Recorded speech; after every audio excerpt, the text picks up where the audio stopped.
सुदन गुरुङ एउटा नायबी चलाउन निस्किराखेको छ। उसको खास मालिक भित्र छ, एउटा षड्यन्त्रकारी छ, लुसिफरले बनाएको सरकार भन्ने राष्ट्रपति, प्रधानमन्त्री, गृहमन्त्री, राष्ट्रपतिसँग माथापच्ची गरेर प्रधानमन्त्री र गृहमन्त्री मैले बनाएको भन्ने लुसिफरको कुरा हो, डार्क म्यानको।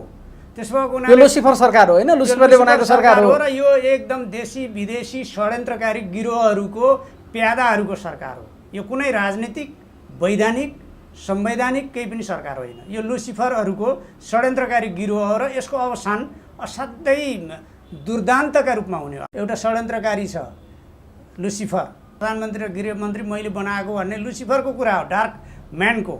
त्यसमा लुसिफर सरकार हो हैन, लुसिफरले बनाएको सरकार हो र यो एकदम देशी विदेशी षड्यन्त्रकारी गिरोहरुको प्यादाहरुको सरकार हो। हामी तिनका कृपाले बाँचेका होइनौँ।